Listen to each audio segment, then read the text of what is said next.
Olá, meus queridos e queridas. O vídeo de hoje é uma revolução mental, pelo menos foi pra mim.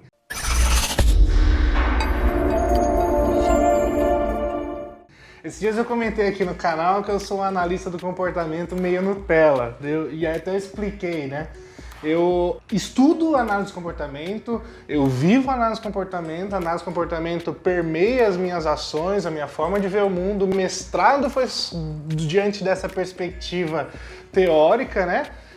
Mas mesmo assim, por eu ser especialista em terapia cognitivo-comportamental e dar as aulas lá na faculdade de psicologia cognitivo-comportamental, tanto na parte clínica, supervisão clínica, quanto na parte teórica, eu permeio entre essas duas. E a TCC em si, ela engloba muito bem dentre as coisas que ela abrange, ela engloba muito bem as práticas bem-sucedidas da análise de comportamento. Então, acho que assim, dizer que é um analista do comportamento é algo muito sério. Então, assim, por respeito a essa abordagem teórica tão fundamentada, tão séria, tão estudada, tão relevante, eu tenho meus receios de dizer, olha, eu sou um analista do comportamento.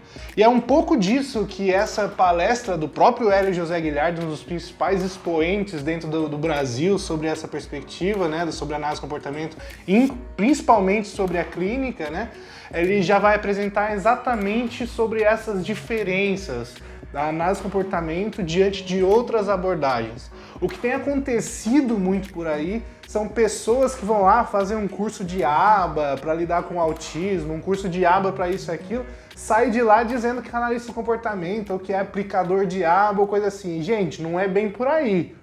A análise de comportamento ela tem propriedades muito técnicas e peculiaridades que fazem total diferença na aplicação.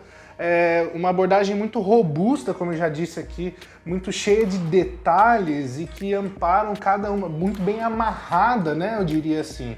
Então eu tenho muito respeito a essas pessoas que se fundamentam exclusivamente por isso, mas eu ainda não cheguei lá. Eu permeio ali entre a TCC e a análise de comportamento. Posso dizer isso hoje, amanhã, quem sabe, a gente nunca sabe. E amparando isso, algumas pessoas me perguntaram, por que você se coloca assim? Quem assistir essa palestra do Hélio Guilhardi até o final vai perceber que o nome analista do comportamento é algo muito mais além do que uma autodenominação. Então, essa palestra em si, que eu gravei lá, me fez refletir e repensar meu posicionamento sobre isso. Então, se alguém diz que é aplicador de aba, se alguém diz que é especialista em aba, ou que faz análise de comportamento, ou que... Pera lá! Essas pessoas é muito mais do que isso, tá certo?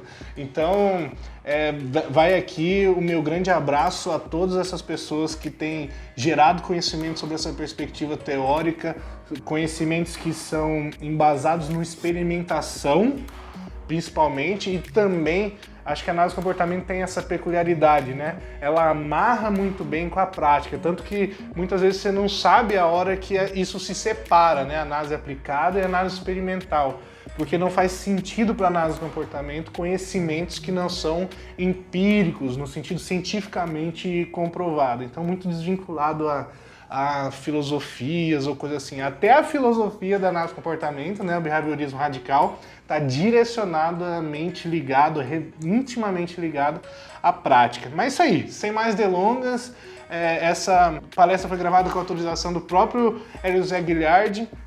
Agradeço imensamente todo o pessoal de TCR e, gente, degustem essa explanação, porque para mim foi um dos principais divisores de água dentro da minha perspectiva, dentro do meu autoconhecimento de abordagem teórica, tá joia?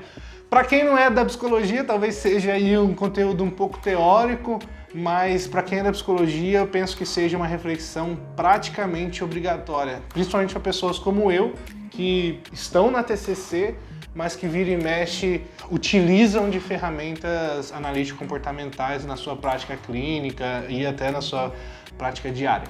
Tá joia? Eu sou o Sérgio Silva, vou ficando por aqui. Esse é o seu canal de psicologia e tecnologia. Para mais informações sobre psicologia, sergiosilva.net. A gente se vê e até já!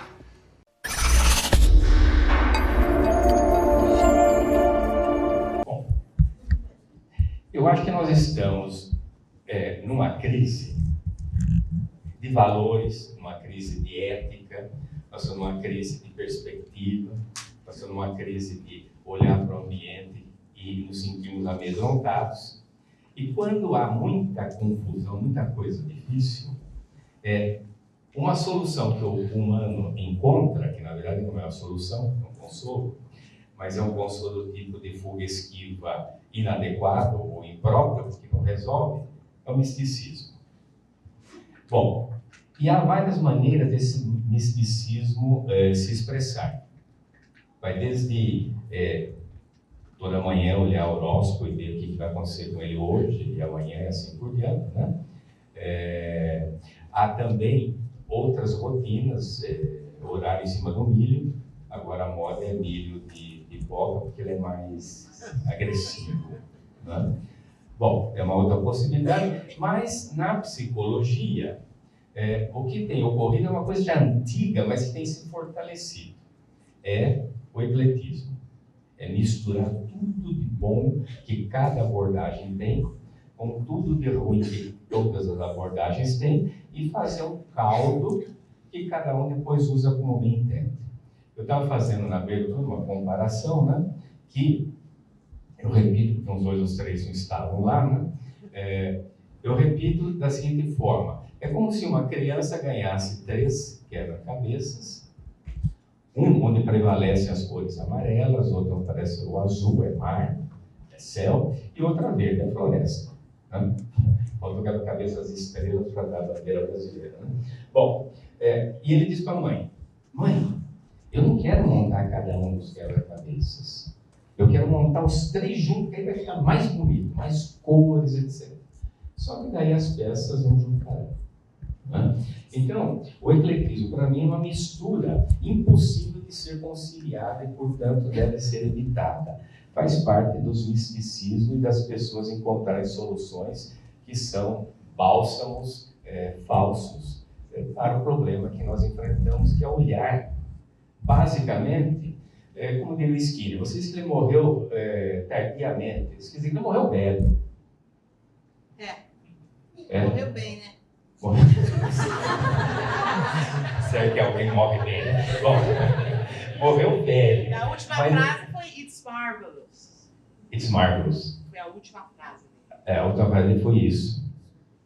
À beira da morte, alguém colocou um algodão úmido, um pouco de água para saciar uma desidratação dele. It's marvelous. Isso é verdade, né?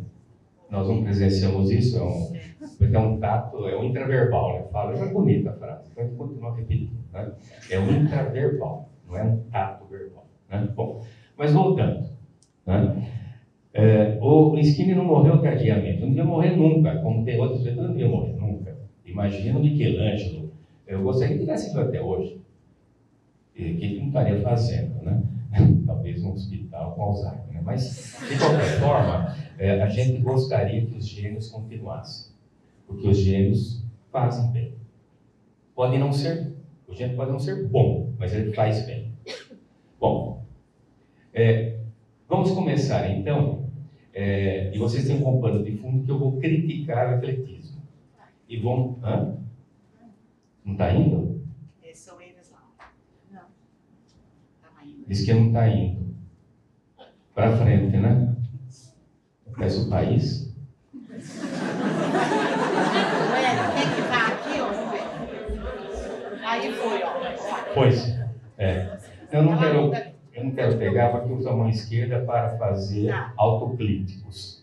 Se eu ficar com ela, daí não tem autocrítico gestual. Aí fica mal. Nossa. Elas estão aqui estudando.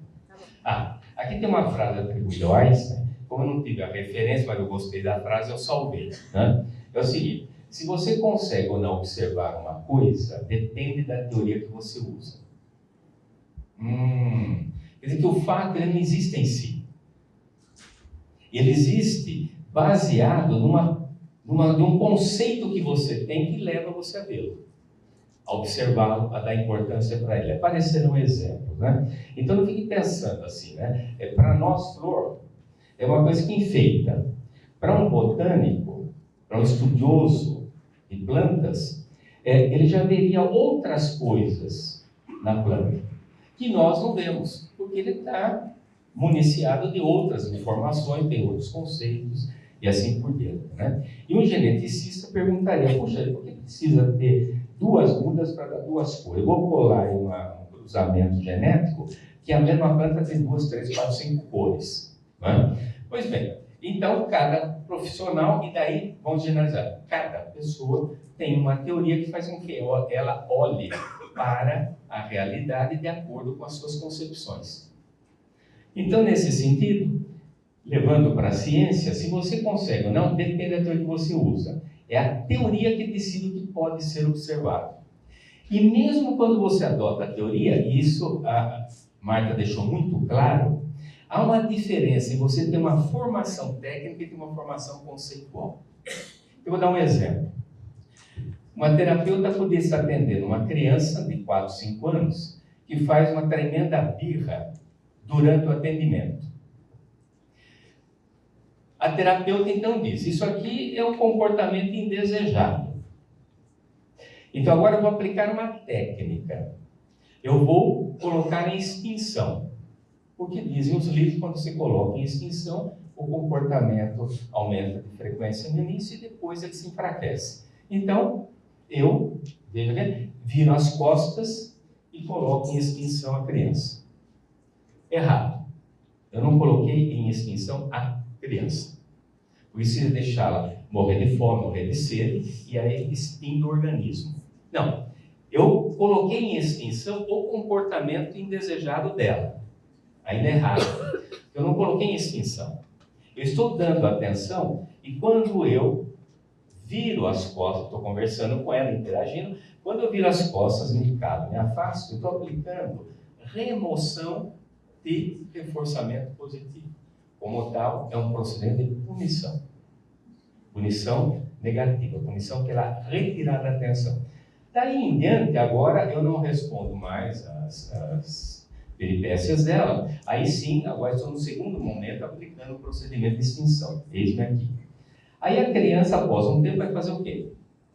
Vai barulhar para ajuda, e, deitada no chão, ela se aquieta.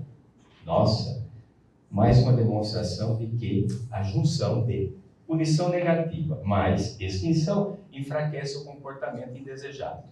Aí eu digo assim, benzinho, vamos retomar as atividades, já que está quietinha ali, de joelho no chão. Aí ela diz assim, espera um pouquinho. A formiguinha que eu estou seguindo está com uma folhinha e não consegue entrar no buraquinho. Ora, quando eu coloquei em extinção, eu criei uma possibilidade, uma criança esperta, de ela buscar reforçadores naturais. Para a sorte dela, tinha formiga. Podia não ter, mas podia ter fiapinhos do carpete. Então agora eu estou atrapalhando ela, porque agora está brincando com a formiguinha. Então, vejam bem, eu dei um pequeno exemplo para mostrar, né, que não basta você ter uma teoria. Você precisa ter conceitos da teoria. Porque senão você fica preso a procedimentos, a técnicas, como disse a Marta, e você não consegue detectar. E provavelmente a terapeuta, se ela for uma tecnóloga, ela vai pensar assim, mas eu preciso continuar a minha sessão. Arranca a criança do contato com o reforço natural e volta a estabelecer contingências arbitrárias. Se ela tiver uma sensibilidade diferente, ela pode, a partir disso, construir um repertório desejado na criança. Por exemplo, manter a criança prestando atenção. E vai-se para o brejo, o diagnóstico feito que ela tem hiperatividade e falta de atenção. Né? Pois bem, então, aqui está um primeiro ponto. A pergunta é, qual é a nossa teoria? O que nos guia? Skinner, já em 53, nos amparava com uma frase praticamente com o mesmo conteúdo. Vamos ver a frase 2. As teorias afetam a prática. Está aí. Uma concepção científica do comportamento humano dita uma prática. A doutrina da liberdade pessoal, outra. Se eu sou dualista, eu vou procurar na fonte do comportamento, na causa do comportamento, a explicação. E, obviamente, a causa é sempre no dualismo. Isto é, do lado de lá do muro. O organismo é meramente, vamos dizer, um instrumento. O organismo seria, na verdade, um fantoche que se comporta de acordo com a determinação, se for Descartes, da mente. Se for uma terapia cognitivo-comportamental, é dos pensamentos irracionais, das ideias irracionais. Nesse sentido, então, uma teoria da liberdade pessoal vai dizer que existe livre-arbítrio. Vai julgar o comportamento e vai dizer, puxa vida, você precisa parar de fazer isso. Vamos lá. E, na verdade, essa é uma maneira interessante, porém inócua e inadequada, de conversar com a mente. Você precisa parar de fazer isso. Você precisa desenvolver autocontrole. Você precisa desenvolver melhor autoestima. Essa é uma conversa muito interessante. É gostar que o cliente até gosta que se converse com o outro dele, com a mente dele, com a alma dele, etc. Porque ele fica entretido com essa conversa e aí ele olha para trás, porque geralmente ele pensa que o dualismo está atrás da gente, né? Não sei porque acha que a alma está atrás da gente, vai empurrando. Né? Não sei, nunca vi ninguém pensar em alma puxando a gente. Mas de qualquer forma, ele fica entretido vendo a gente discutir a alma e relaxa e diz assim, alma, comporte-se. Bom, desculpa, ele não vai falar comporte-se, porque ele não vai usar o termo comportamento como nós usamos. Aliás, outro abuso. Agora, virou moda na psicologia falar em comportamento. Né? Virou moda falar em comportamento, mas não virou moda saber como definir comportamento. Comportamento é ação, é movimento. Então, ele devia estar correndo. Nossa, ele está fugindo. Nossa, ele está indo em encontro de um abraço. Nossa, ele está treinando. Mas a resposta é menos. Os comportamentos é que são diferentes. Né? Então, se vocês forem ler, eu não acho que vocês devam usar o domingo para ler isso. Mas, se vocês forem ler algum texto da terapia cognitivo-comportamental, vocês vão ver que ele fala em comportamento. Mas ele fala em comportamento de uma forma totalmente diferente da nossa. Como tal, se o conceito é diferente, esquece. Nós não estamos falando de irmãos. Nós estamos falando de coisas que não se encaixam. Então, por exemplo, na cognitivo-comportamental, fala-se que as ideias irracionais, as crenças, que na nossa linguagem estaria mais próxima de um comportamento governado por regras, por autorregras, as coisas todas, né? Então fala-se que o pensamento causa comportamento, como se o pensamento não fosse uma forma de se comportar.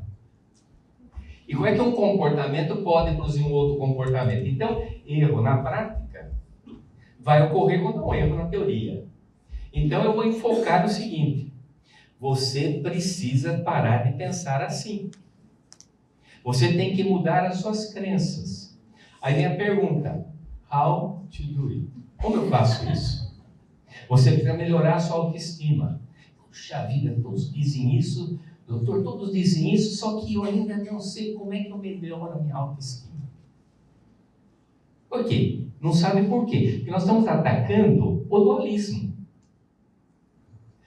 Nós estamos atacando a autoestima como uma entidade capaz de produzir. Produzir o quê? Felicidade, comportamento, bem-estar, etc. Erro no conceito, erro na prática. Desafio uma pessoa que seja dualista, ensinar alguém a desenvolver autoestima. Porque não existe autoestima. O que existe é um comportamento e sentimentos, todos causados por contingências de reforçamento, que são interações entre o organismo e o ambiente. Ambiente entendido como tudo aquilo que é externo à resposta. Interesse.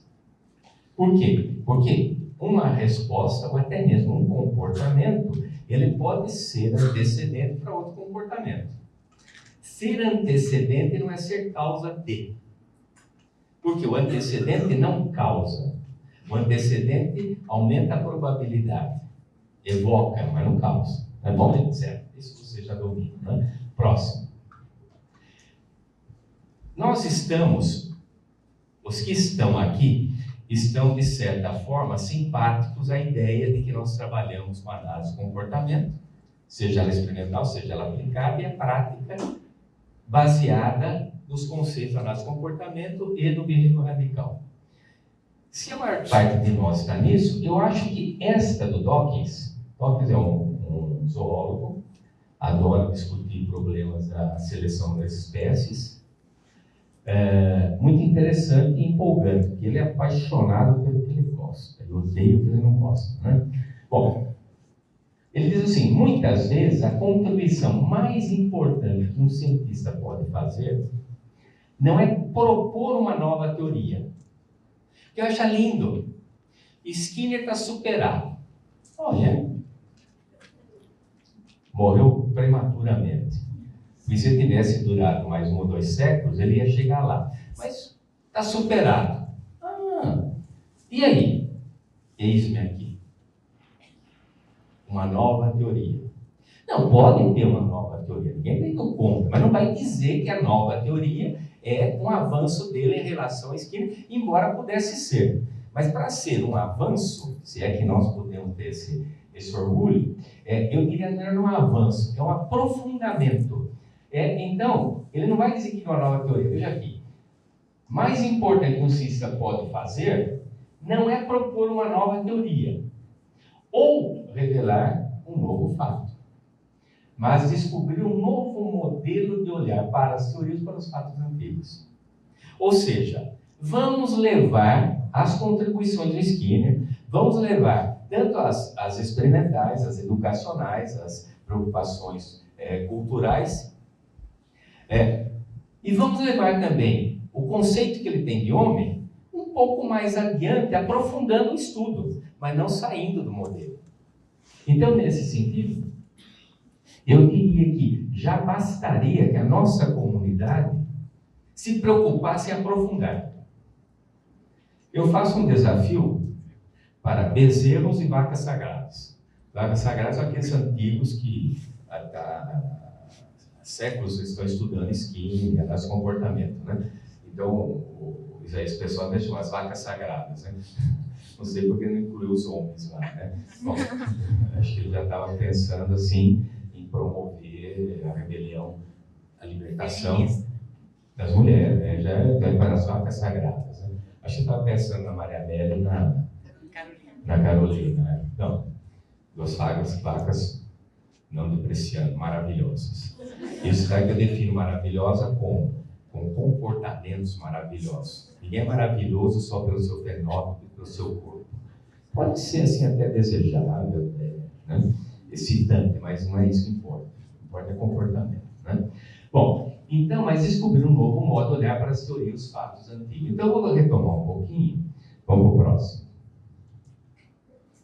Enterrou, não. Autores recentes, e o Reis é um deles, eu falo mal do Reis porque eu não gosto do Reis. Mas eu não gosto do Reis. Aqui é 2, 3. Bom, 3, tá bom. Não vamos aplaudir muito, né? Bom, eu não gosto do Reis porque o seguinte, eu não acho ele honesto no que ele escreve.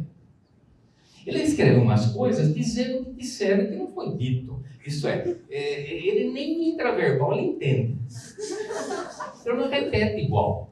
Não, ele fez um artigo, esse 2004, eu li o artigo, eu fiquei pasmo, mas como é que uma revista vai aceitar um artigo desse homem com erros históricos, pulando etapas do desenvolvimento, misturando coisas, o conceito. Ele fala em comportamento aqui como se ele fosse um estudioso do Skinner.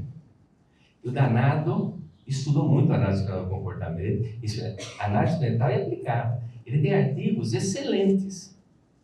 Bom, eu estou falando mal dele, mas eu vou falar mais um pouco só. Esse artigo não podia ser publicado. Eu fui olhar, nota de rodapé. Discurso proferido pelo presidente da Associação Americana de Análise Cognitiva. Ele era o presidente, a revista era a revista oficial da associação. Ah, entendi. Bom, então tá aí, né? Só que ninguém fica prestando atenção nessas coisas, né? Bom, autores recentes não é o único, porque no Brasil também tem. Eu vou explicar onde estaria a minha tolerância quando estou calmo.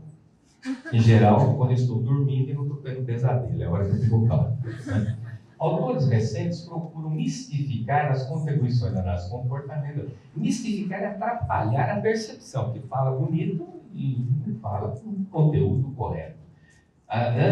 Propondo avanços, os avanços são deles, que nada mais são que desvios dualistas,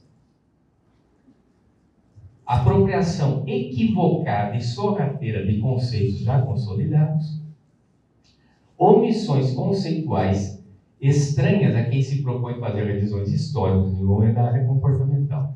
Tudo, mas aí eu auto me consolo, eu fico deprimido e assim, fale uma frase para você mesmo que controle seu comportamento. Eu digo assim, tudo isso passa, e passará.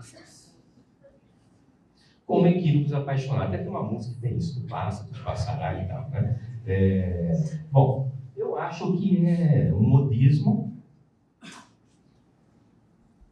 porém num sentido bem claro. É um modismo enquanto invasão da análise do comportamento bioradical. E pode não ser um modismo enquanto originar e desenvolver uma área de atuação e de estudo. Isso pode. O que não pode é misturar. Próximo.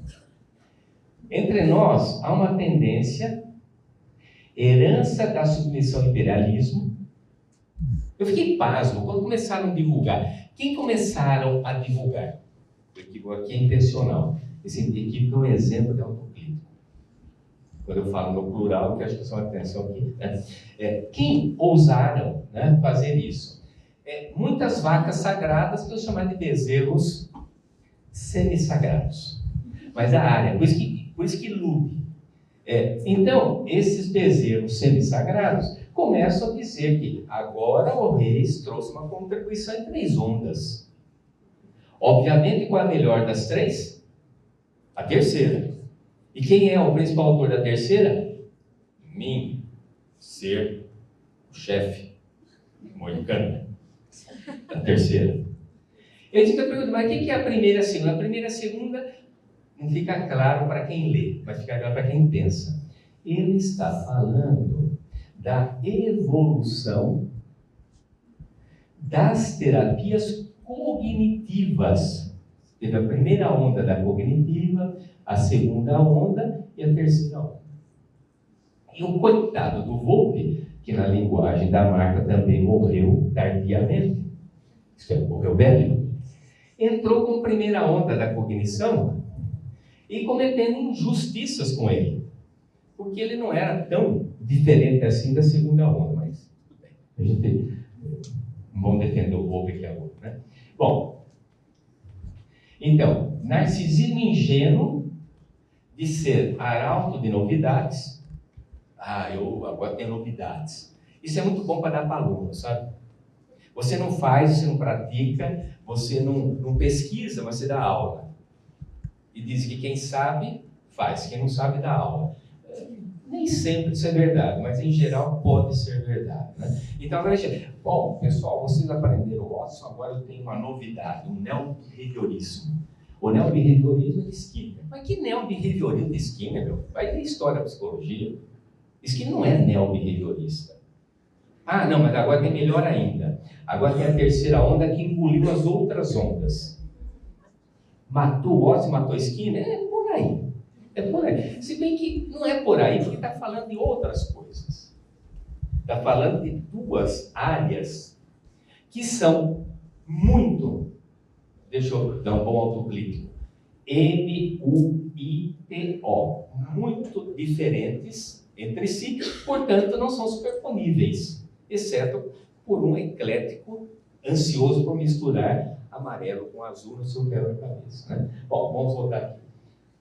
Então, adotar essas ecléticas e conceitos, uso até termos novos para coisas velhas, né?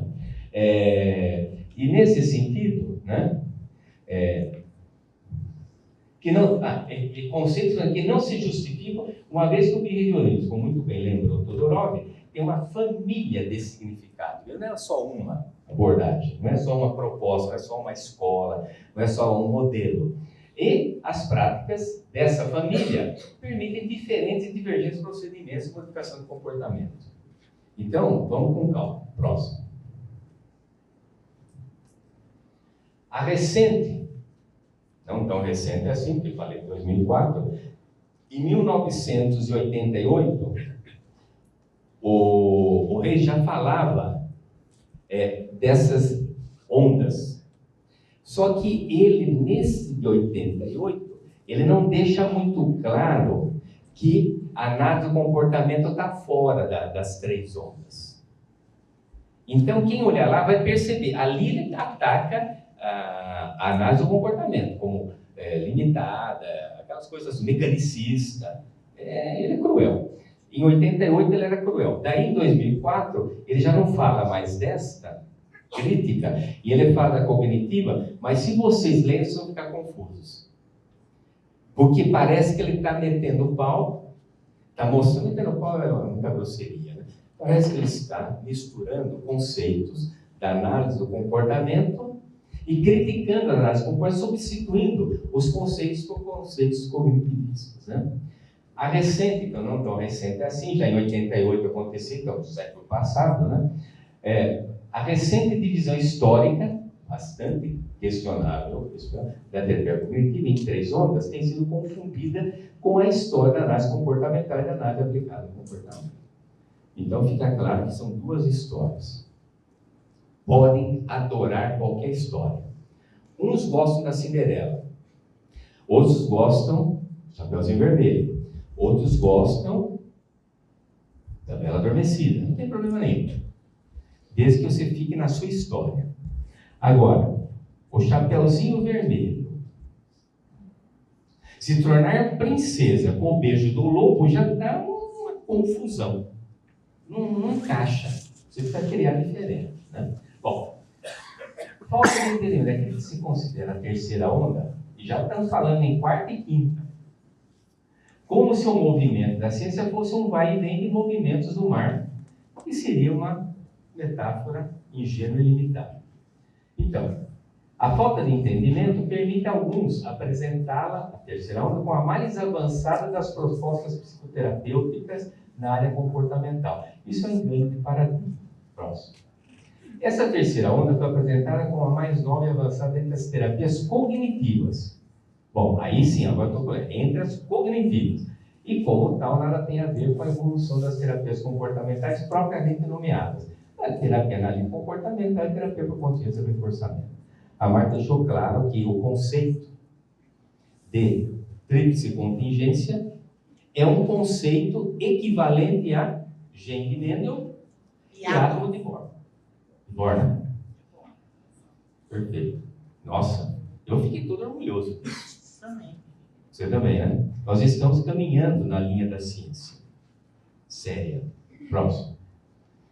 Não sei se vocês sabem, mas o Skinner, ele coloca o seguinte: quando você faz uma análise funcional, porque nosso objetivo é fazer análise funcional, quando você faz uma análise funcional, a Nilza está aí, acho que a Nilza fez um artigo com a Teia, acho que Maria Amália, não me lembro se estou vendo, mas a Nilza está aí.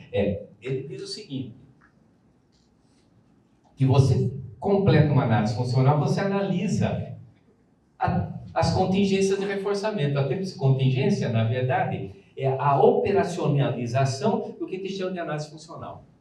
Você chegou à tríplice contingência, mostrou a função de cada elemento da tríplice, como elas se relacionam, você fez a análise funcional. Então, a análise funcional é um conceito mais abrangente e análise de contingência de reforçamento e manejo de análise é como você faz a análise funcional. Né?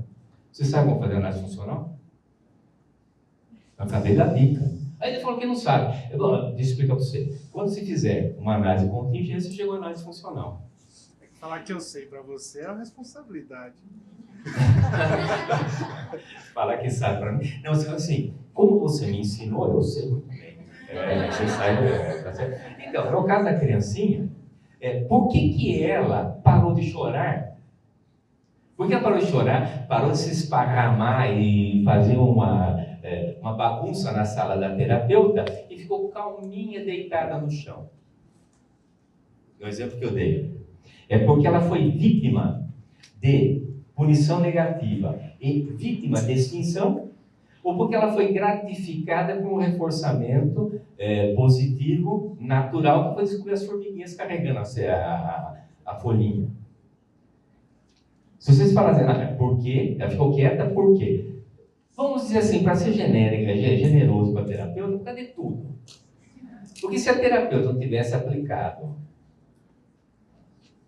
punição negativa, não tivesse colocado em extinção, talvez ela não ficasse deitada no chão, batendo a cabeça no chão, até que ela viu uma formiguinha. Então, lá também houve alguma contribuição. Quando eu junto tudo isso, eu tenho uma análise funcional e sei explicar por que ela ficou quietinha. Bendita formiguinha. Bendita formiguinha para a criança. Maldita formiguinha para um terapeuta tecnicista, porque não vai nem saber o que está acontecendo. Arranca a criança de lá, pisa na formiga e vamos continuar a nossa sessão. Por aí, né? Bom, as terapias cognitivas comportamentais fosse uma área distinta do movimento análise comportamental. Quando a gente grifa uma palavra, ficou em negrito aqui, qual o recurso da área de comportamento verbal disso que nós estamos usando? É um autoclipe. O pessoal quer demais, gente. Acho que tem que fazer toda semana um congresso desses, não? Já pensou o que você precisa aprender? Fortalece a alma. Nossa! A alma. Aí você está prestando atenção, O dualismo que nos convém, pode. Então fortalece a alma. Bom, veja bem, uma alma fortalecida dirige um corpo fortalecido, com melhores comportamentos, com cordas fortes. Então, se vocês forem capazes de transformar a metáfora numa vantagem, pode usar. Né? Aí eu sou dualista metafórico. Né? Mas nem brincando façam isso. Não, tá? é verdade. Dói na alma, né? Fortalece comportamentos, viu, Hélio? Um congresso como esse fortalece comportamentos que vão levar à sobrevivência da gente, da ciência da nossa.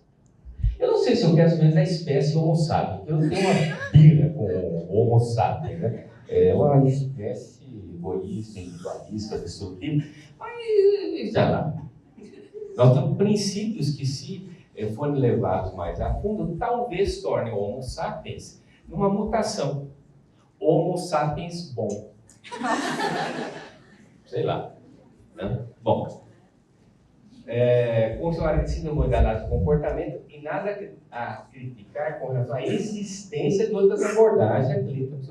Então, pode ter, não estão metendo um pau aqui, falando mal da psicanálise, da psicodinâmica, da humanista. Não, podem existir.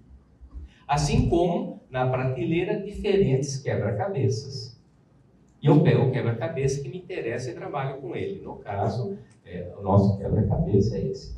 Todas são bem-vindas e merecedoras do meu respeito. Mas o que não se pode admitir é tornar gênio um filho do outro ventre. E usar o criticável suposto de integração. Eu estou incluindo, estou integrando, estou indo além. Suposto de integração e ecletismo com uma postura científica conciliadora, integradora e avançada. Não quero ser assim. As terapias cognitivas diferem na análise aplicada ao comportamento quanto a conceitos, quanto à definição de homem, quanto a procedimentos de mudança de comportamento. Portanto, nada de significativo tem em comum com a análise do comportamento, o que não tira delas o mérito e o lugar de destaque que ocupam dentro da psicologia como outra área. Bom, próximo. Basta manter as devidas identidades que não se complementam. Pelo contrário, se movem por caminhos próprios, não superpostos. Né? Próximo. As contribuições e o potencial criador do comportamento radical não foram levados aos seus limites. Então eu perguntaria, quantas pessoas já leram, não vou falar todas, mas as principais obras do Skinner? Dá para contar com os dedos de uma mão. E se a pessoa tiver perdido 1 ou 2 dedos por algum acidente, ainda dá para contar com uma mão. As principais obras de Skinner são pouquíssimo conhecidas. A gente geralmente sabe de Skinner por intraverbal. É o que o professor de outra matéria fala de Skinner, aquele mecanicista, aquele erratista, aquele etc. É o que os próprios colegas falam de ouvir dizer. Então, não faça essa crueldade. Vai humilhar muita gente. Mas, apenas para excitar a malandragem, perguntem para os seus professores, para ver se são assim, os bambamãs, quais livros do Skinner ele leu. E olha, você não fez assim uma figa, mas assim, eu estou jurando em falso e Deus pode me castigar. Poucos leram Skinner. O que é uma perdição. Não é bem perdição, né? O que é uma pena, né? Porque tem muita coisa. Por isso que eu digo aqui, ainda se está muito longe de levar aos extremos, que é aquela frase do Dawkins. Não precisa inventar uma nova teoria. Vamos dar mais conhecimento, novas aplicações a partir daquilo, né? Então, não foi levado aos seus limites para haver a preocupação de substituí-los ou decretar suas limitações, as quais não foram nem sequer sendo testadas. Contribuições conceituais devem ser avaliadas pelo seu potencial e não pelas suas eventuais fraquezas. Outro. Retomadas fraseais, Skinner e Dawkins, apresentadas anteriormente, para se concluir com uma questão. Qual é o vínculo e o compromisso dos terapeutas que se autodenominam comportamentais da sua atuação prática? Então, na verdade, quem é o seu referencial conceitual? Quem é o seu referencial? Qual é o seu referencial experimental? A Marta já respondeu aqui. É experimental, é aplicada e é de atuação prática. E devem estar incorporadas. Não é? Eu acho que essa é a força-tarefa que pergunta, né? Na sua pesquisa, que perspectiva você vê de aplicação? Mas aplicação científica e não aplicação oportunista. Por quê? Porque eu pego a aba e tenho uma aplicação oportunista. Com isso eu abro um consultório, ganho dinheiro e consigo, quem sabe, um convênio para ter os autistas nas minhas mãos. Mas mãos pouco cuidadosas, né? Bom, próximo. Responder que vão além de Skinner é pretensão prematura. Dizer que conciliam um conceito complemento é defender ecletismo entre termos irreconciliáveis e confessar ingênua habilidade mediadora de propostas inconciliáveis. Como proposta, convém pensar mais seriamente sobre esses temas. Agora eu vou apresentar para vocês um modelinho aqui, acho que é esse, né? Vamos ver o próximo? Aí está aqui. Bom, eu faço um modelo aqui para vocês perceberem o seguinte, né? Como é que foi o desenvolvimento? Isso é uma forma um pouco sintetizada, de como foi o desenvolvimento da terapia comportamental ou da análise aplicada do comportamento no Brasil, né? Então, nós tivemos o privilégio de começar com uma preocupação de ciência muito forte. O Keller, quando veio, ele veio como professor universitário, deu um curso na USP, e foi aí que ele iniciou a formação da doutora Carolina, da Maria Amélia, João Cláudio Todorov e alguns outros, né? Então, nós começamos pela ciência. E nós não começamos pela aplicação. Tanto que quando se começou a falar em aplicação, Maria Amélia, eu era aluno da pós-graduação, Maria Amélia, minha orientadora, e a Carolina, professora, eles diziam claramente, é prematuro ainda a gente levar para os conceitos da análise experimental do comportamento. É preciso mais pesquisa, é preciso mais informação. né?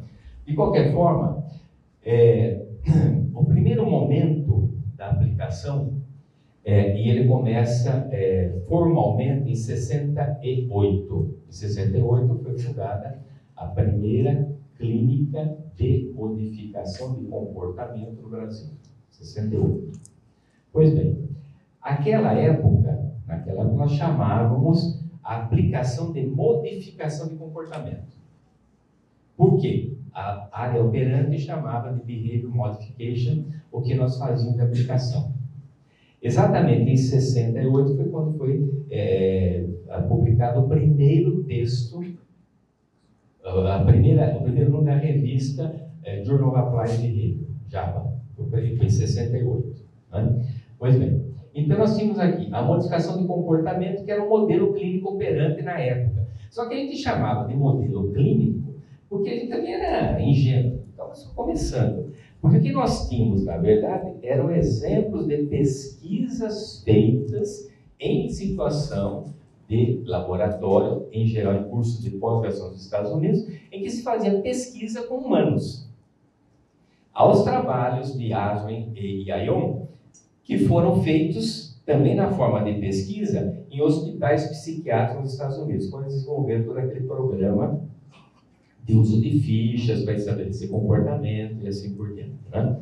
Então, nós tínhamos a modificação de comportamento, mas nós não tínhamos um modelo clínico. Enquanto a gente ensaiava a tentativa de criar um modelo clínico, quando tinha um modelo clínico, queria dizer o seguinte, como se fazia terapia no Brasil. A pessoa é um indivíduo normal. Se fosse normal, não ia ter nenhum cliente, por isso é pessoa normal. Né? Mas era a pessoa assim, como nós, razoavelmente, às vezes, normais, que procura ajuda numa clínica de psicoterapia. Não eram os modelos que nós tínhamos nas revistas. Criança com déficit importante de desenvolvimento, pacientes psiquiátricos e assim por diante. Nós não tínhamos um modelo desse tipo na área de modificação de comportamento, porque estava ainda se baseando na demonstração do efeito dos princípios, da eficácia dos princípios. Talvez o trabalho do Ayon e o Aswin tenha sido um exemplo de ajudar realmente o paciente crônico internado em hospitais psiquiátricos. Né? Ao mesmo tempo, já existia a terapia comportamental. A terapia comportamental então, era um movimento à parte, não tinha nada a ver com a modificação de comportamento. Foi desenvolvido por Eysenck, na Inglaterra, Volpe, nos Estados Unidos, e que tinha por base escritos de Pavlov, e o conceito fundamental era o conceito da inibição recíproca, que é um conceito vindo da neurologia. Quando você estimula um determinado músculo, existe uma reação de inibição em outros músculos. Então, se você vai estender o braço, você ativa certos feixes musculares e desativa outros, senão o braço fica travado, não vai nem bem. Então, a inibição recíproca, esse é o conceito. Né? Aí o Volpe desenvolve isso e começa a trabalhar. Eu digo Volpe porque ele foi mais acessível para nós do que os trabalhos de Eysenck e outros do grupo inglês. Mas existe uma terapia comportamental, que nós não considerávamos, que não era modelo operante. Era um modelo mais ligado a influências respondentes, embora tivesse componentes operantes. Mas essa junção não era feita. Né? Bom, dentro desse contexto, então, nós, modificadores de comportamento, sentíamos dificuldade em levar o procedimento para um consultório, vamos dizer, padrão. Então, chega uma pessoa lá e você diz assim, bom, como é que eu vou motivar essa pessoa? Eu fico mexendo, você não consegue segurar a câmera, né? Vou parar. Ou se desliga a câmera, eu paro. Bom, eu vou parar. Mas... Não, eu vou parar. Então, vejam bem, nós não tínhamos uma... Então, assim, Chega um cliente na clínica, estou com um problema com a minha vida existencial, não vejo sentido na vida. Eu dizer, bom, então, não vejo sentido na vida, eu acho que eu tenho que arrumar reforço para ele, né? E onde está o reforço para ele? Que nós aprendemos que o rato pressiona a barra e ganha água. O que ele vai pressionar para ganhar o quê? Então você percebe que essa transposição assim direta, vocês são ingênuos, né? Sim, sim. Seja ignorante total e escreva um poema do Shakespeare. Nós éramos ignorantes totais para fazer essa transposição. Então, nós estávamos sem modelos. Então, quando vinha uma criança, nós tínhamos os procedimentos já estavam testados. Se fosse um trabalho no hospital psiquiátrico, o Luiz Otávio fez um trabalho no hospital psiquiátrico replicando estudos do Ayon e do Asley com pacientes crônicos. Né? Mas nós não tínhamos. Aí caiu na mão os livros do Volpe, que tinha uma atração que foi, vamos dizer assim, contundente. Nós somos contra as terapias psicodinâmicas. O Volpe era psiquiatra e foi psicanalista.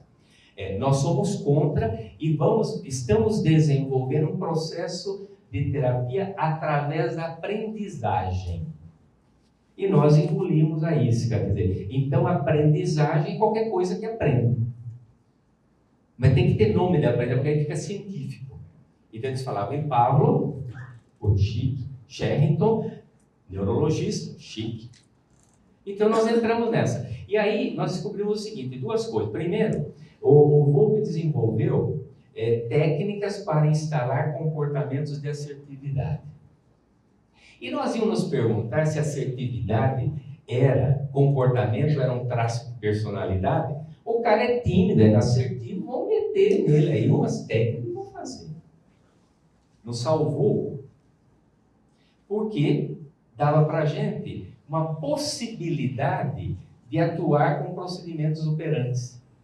Interessantemente, as técnicas de Volpe, depois nós conseguimos ir elaborando, não como uma técnica que lida com a assertividade, mas como técnicas, modelagem, reforçamento diferencial de comportamentos, fading-in de modelos, fading-out de modelos. A gente conseguiu transformar o treino de assertividade em procedimentos e conceitos totalmente operantes.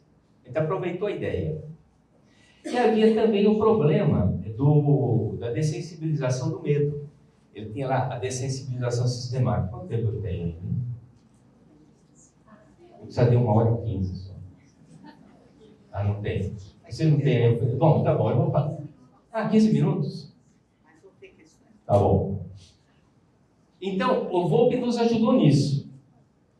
Porque ele deu um caminho. E nós começamos...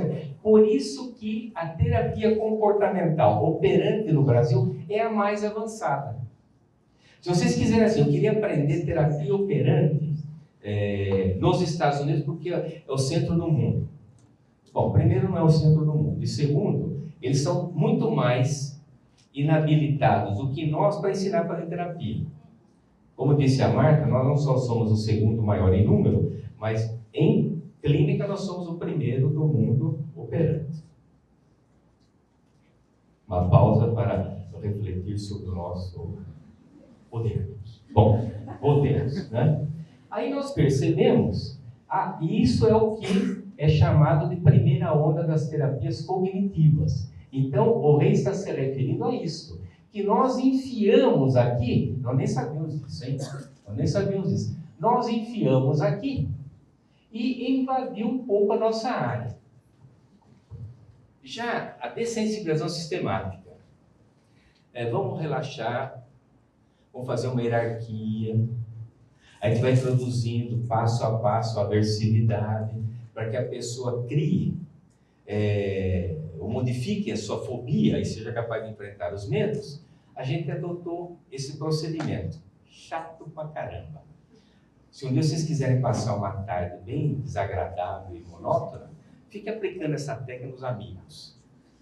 Ela é muito custosa, mas ela naquele tempo ela era conceituada como uma prática baseada em evidências experimentais. Ele fez estudos com gatos e tal, e conseguiu essa formulação. Só que o que nós observamos é o seguinte, foram feitas algumas pesquisas em que os clientes fóbicos, um grupo não foi exposto a relaxamento. Um outro grupo, a ordem de introdução da hierarquia foi inversa, do mais aversivo para o menos aversivo. E o terceiro grupo foi feito com a terapia, com o procedimento tradicional. E não houve diferença entre um dos grupos. Então ele começou a sacar o seguinte: quando você conversa com o cliente sobre a fobia, você vai dando pistas para ele de como enfrentar a fobia. Você vai dando pistas de como essa fobia apareceu. Você, na verdade, está usando um procedimento verbal, onde você dá instruções, você reforça diferencialmente. Então, nós abandonamos o modelo de dessensibilização e introduzimos modelos de mudança de comportamento. Então, quando você cair na mão de vocês, alguém fóbico, vocês façam a seguinte pergunta dentro do espelho: quais são os déficits comportamentais desse indivíduo que não estão diretamente ligados com a fobia? Eu tenho medo de elevador. Não fique em cima do elevador. Bom, em cima do elevador pode machucar, né? Não fique em cima dessa preocupação. Quais são os déficits? Dou um exemplo em 2 minutos. Não temos muito, mas 2 já basta. O cara, esse é um caso real, o indivíduo tem fobia de elevador, sabe por quê? Porque ele foi promovido no trabalho dele. Nossa, boa notícia. Foi promovido no trabalho dele.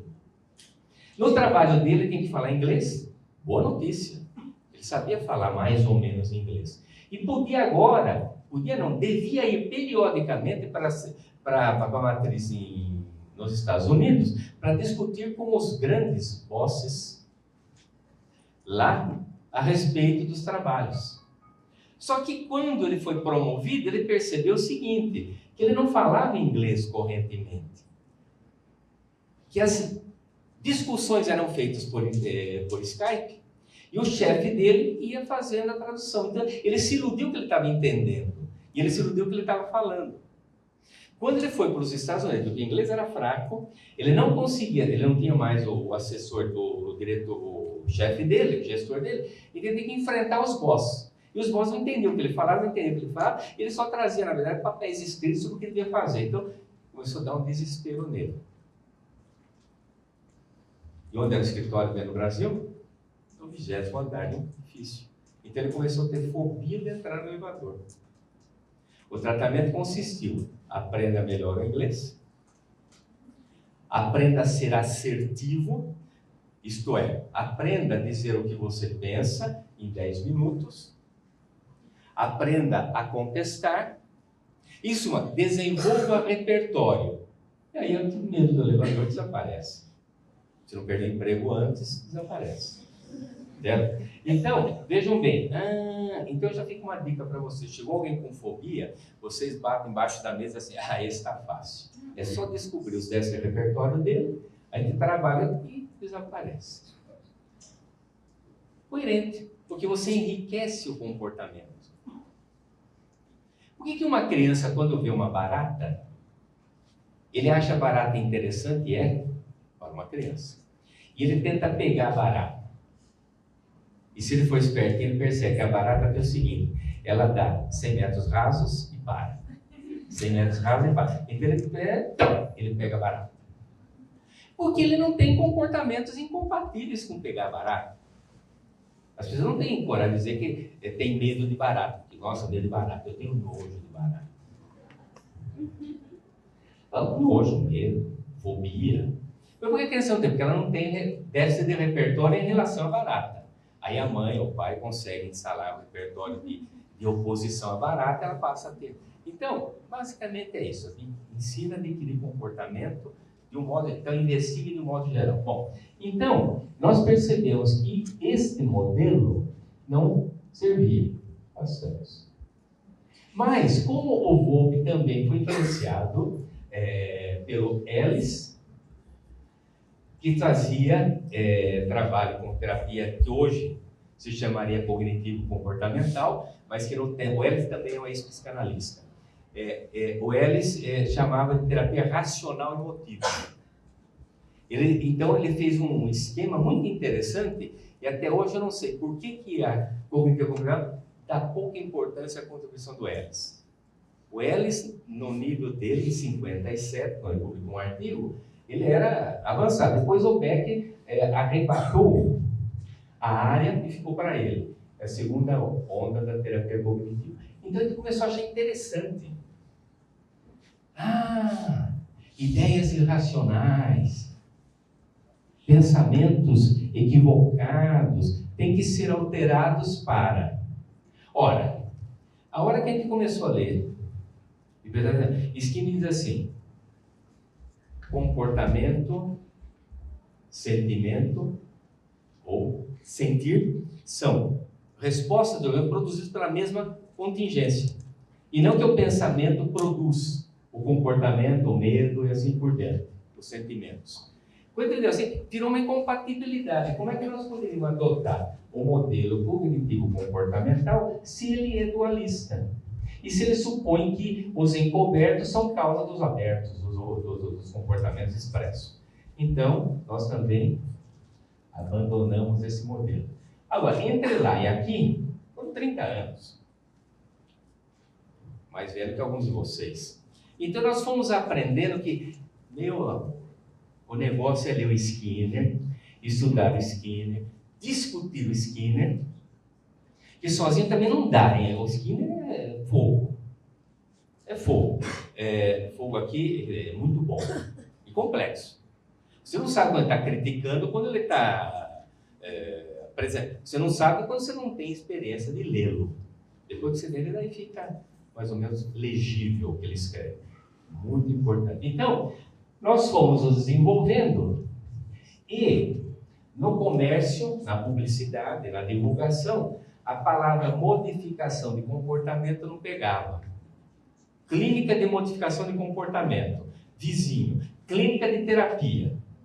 O pessoal pensava, passava para a modificação e entrava na terapia.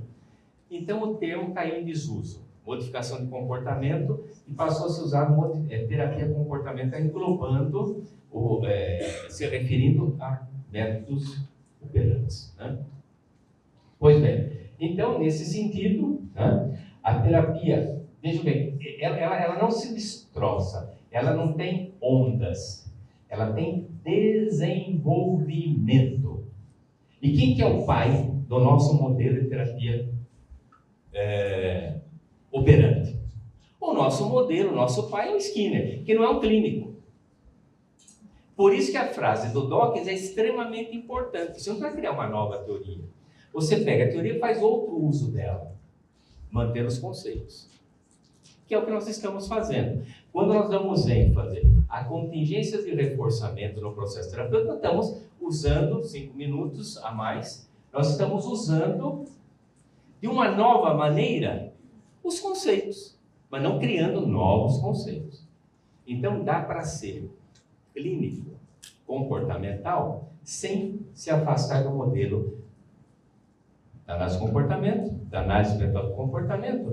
E é fantástico como as informações vindas do laboratório fortalecem a gente. Há uns estudos feitos em que mostram que comportamento mantido por esquiva,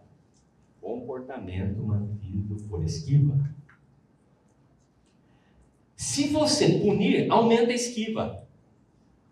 Ou seja, você tem medo de não sei o quê? Você tem dificuldade em enfrentar uma autoridade? Seja homem, seja adulto. Que idade você tem? Vai lá e fala para o que ele pensa, o que você pensa. Não é porque ele ser o gestor que ele vai cortar a sua cabeça. Não só corta com estraçalha. Então, é ingênuo. Por quê? Porque o Sideman demonstrou o seguinte, se ratos ou pombos são colocados num esquema de esquiva não sinalizada. Esquiva não sinalizada é o seguinte, se eu der para o animal, aplicar no animal, choques a intervalos, a cada 10 segundos um choque, mas não tem uma luz que sinalize que vem o choque, entendeu? Ele não sabe quando vem, a menos que ele faça uma estimação temporal. Pois bem, esquiva não sinalizada é isso, choque, choque, choque, choque, de tempos em tempos. O animal aprende a emitir um comportamento de esquiva, que é, ele aperta a barra e o próximo choque não vem. Ele aperta a barra e o próximo choque não vem. Ele aperta a barra e o próximo choque não vem. Como é que você informa para ele que o choque não existe mais, se você quisesse colocar em extinção? Esse é um enigma que a análise experimental vai resolver. Aí o Silvio fez um teste. Bom, eu quero que ele pare. Como ele está pressionando a barra e ele adia o choque, agora quando ele pressiona a barra, eu dou um choque nele. Um choque, vamos dizer, inesperado. O que acontece? O animal aumenta a frequência de comportamento esquivo. É como se dizer assim, puxa vida, que crueldade, faço a minha parte, eu pressiono a barra, sou sistemático, ainda levo um choque, toca trabalhar mais. Então eu aprendi. Em comando esquivo você não usa punição, tem que usar reforçamento de comportamento incompatível com de fuga esquiva. Pá! Isso não é uma descoberta da clínica, é uma descoberta é uma aplicação a partir da análise dos dados da pesquisa básica. E aí uma centena de exemplos. Se fosse possível associar sempre que aprender a ser prático, aprenda análise experimental. É chata, lê do engano, absoluto engano. Porque na hora que você começa a ver as pesquisas básicas, você começa a enxergar o fenômeno comportamental como ele ocorre com animais e com humanos. E você começa a ter ideias incríveis. 2 minutos, 2 minutos. Ter fez um experimento interessantíssimo.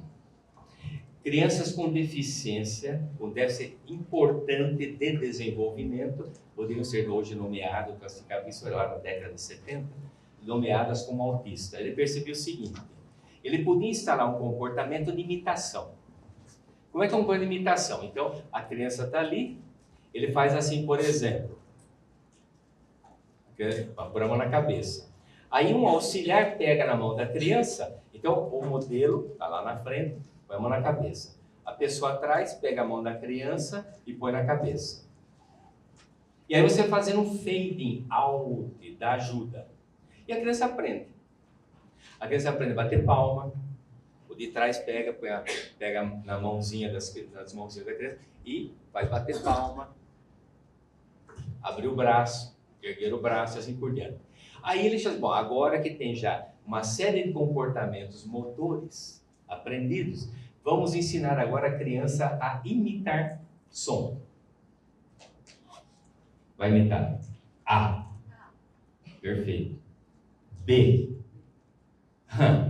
Faz uma criança...